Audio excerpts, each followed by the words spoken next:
10 years. That's how long you've been standing outside these walls. 10 years of watching good men die for a city that refuses to fall, and you are so tired of being tired that you've stopped counting the days. The walls of Troy have never once been breached. Every direct assault has failed. Every siege engine has splintered against that stone. Brute force clearly isn't going to win this war. And somewhere in the exhausted, restless part of your mind, a different kind of plan starts taking shape. One that has nothing to do with strength at all. You gather the carpenters. You tell them to build a horse, an enormous wooden horse, tall enough to hide soldiers inside its hollow belly. Your own men think you finally cracked under the pressure. You let them think that. You have the horse built anyway, hollowed out, reinforced, large enough for you and a handful of your best fighters to climb inside and wait in total darkness, barely breathing, listening to your own heartbeat pound in your ears. Outside, the rest of the army burns the camp and sails just out of sight, pretending to give up after 10 long years, leaving the horse behind like an offering. You feel the ground shudder as the Trojans drag it through their own gates with their own hands, cheering, believing they've won. You wait inside that wooden belly for hours, muscles cramped, sword hilt slick in your palm, until the city finally goes quiet and drunk with celebration. Then you climb down in the dark, open the gates from the inside, and Troy falls in a single night, exactly the way you designed it to. 10 years of brute force accomplished nothing. One good idea ended it before sunrise. You should be relieved.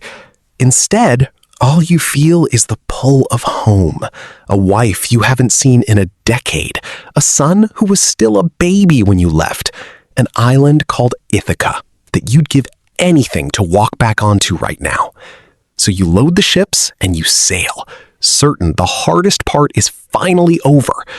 You have absolutely no idea it hasn't even started yet. The first island barely slows you down. A quick, brutal raid against the Cicones that costs you men you can't afford to lose. Then comes an island of strange, sweet fruit, and some of your crew eat the lotus growing there and simply stop wanting to go home at all, smiling blankly, forgetting their own names. You have to drag them back to the ships by force while they weep for a paradise they've already forgotten by the time you shove them below deck. Then you find the cave. It belongs to a Cyclops, a single furious eye set into a face the size of a boulder, and he seals the entrance with a stone so massive that 20 men couldn't move it. He eats 2 of your crew alive right in front of you, and you understand with total clarity that you cannot fight your way out of this one. So you do what you did at Troy. You get him drunk on wine he's never tasted before. You tell him your name is Nobody, and once he collapses into a drunken sleep, you and your remaining men drive a sharpened stake into his one eye. He screams for the other Cyclopes on the island, and when they ask who's attacking him, he howls that nobody is hurting him, so nobody comes to help. You escape the next morning strapped to the bellies of his own sheep as he blindly feels along their backs, checking for you the wrong way. You're already back on your ship, laughing, when pride gets the better of you and you shout your real name across the water. It's the single worst mistake of your entire journey. That Cyclops is the son of the god of the sea, and his father hears every word. The king of the winds takes pity on you next, hands you a leather bag holding every storm wind in the world except the one gentle breeze meant to carry you straight home. Ithaca actually comes into view on the horizon. You can see the smoke from your own hearth. And that's exactly when your own crew, convinced you're hoarding treasure inside that bag, opens it while you sleep. Every storm on Earth explodes out at once and blows you straight back to where you started, so close to home you could have touched it. Desperate and exhausted, your fleet finds a harbor that looks almost too perfect. Tall cliffs blocking the wind, water calm as glass. 11 of your captains sail their ships all the way in and tie up close together. You alone hold back, some instinct keeping your own ship anchored just outside. That instinct saves your life.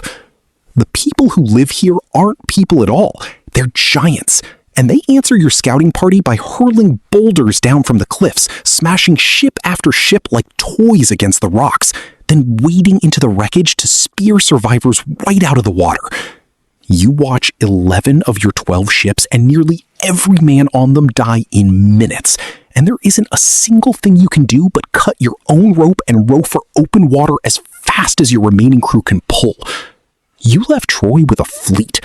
Now you have one ship left, and everyone still breathing on it. Then comes Circe, a witch on an island, who turns half your remaining crew into pigs with a single touch of her wand, squealing and rooting in the mud while still somehow trapped inside their own human minds. You march up to her alone to fix it, and instead you end up staying an entire year on her island, comfortable, fed, and no closer to home than the day you arrived, until your own men finally have to remind you why you left Troy in the first place.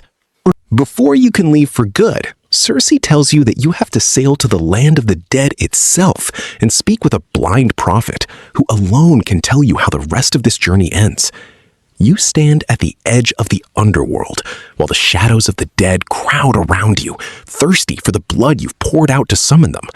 And among those shadows is your own mother, who died of grief waiting for you, and who tells you your wife is still faithful, your son is nearly grown, and suitors are circling your home like wolves. The prophet warns you of one final sacred temptation still waiting ahead, one you cannot afford to fail. Not far past the underworld, you sail toward the Sirens, creatures whose song is so beautiful that every single sailor who has ever heard it steered straight into the rocks to die, smiling, right up until the moment their ship shattered beneath them. You have your men stuff their ears with wax so they hear nothing at all. But you want to hear it. So you have them lash you to the mast instead, hand and foot, and order them not to untie you no matter what you scream. You hear the song. It is somehow more beautiful than anything you've experienced in 10 years of war and wandering. And you beg, plead, and threaten your own crew to let you go toward it. And they can't hear a word of it over their own wax-stopped ears. They simply row harder. It's the only reason you survive it at all. Then comes the choice with no right answer. A narrow strait with a 6-headed monster on one side and a ship-swallowing whirlpool on the other. There is no path through that avoids losing something. You choose the monster over the whirlpool, and she takes 6 of your men in 6 single strikes, screaming, reaching for you, while you can do nothing but watch and steer straight through, because the alternative was losing the entire ship at once. Your exhausted, starving crew finally breaks the one rule you begged them not to break, killing and eating the sacred cattle of the sun god on an island you only meant to pass through for a single night. The storm that follows destroys your last ship completely. Every single man who sailed with you out of Troy is gone. You alone wash up, half drowned, on the shore of a nymph named Calypso, who wants to keep you forever, offering you immortality itself if you'll simply stay and forget the wife waiting on Ithaca. You stay 7 years. You cry on that beach every single day, staring out at a horizon you can't cross, until the gods themselves finally intervene and order her to let you go. You build a raft with your bare hands, sail for weeks, wash up nearly drowned again on a new shore, and this time, finally, kind strangers give you a ship home. No tricks, no monsters, just people who simply choose to help. You land on Ithaca, in disguise, an old beggar nobody recognizes, not even your own wife, and you watch, silent and furious, as more than 100 men occupy your house, eating your food, courting your wife, certain you'll never come home to stop them. Your son, grown into a man you barely recognize, doesn't know you yet either. Only your old dog, ancient and dying, lifts his head and knows you instantly. Then closes his eyes and finally lets go. Having waited 20 years just to see you walk through that door one more time. You string your own bow, the one no other man in that hall can even bend, and you and your son close every door in that room before a single arrow flies. What happens next takes minutes, not hours. And when it's finally over, the house that wasn't yours for 20 years is yours again. Silent. And yours alone. Your wife tests you one final time before she believes it's really you. And when she finally does, 20 years collapse into a single held breath.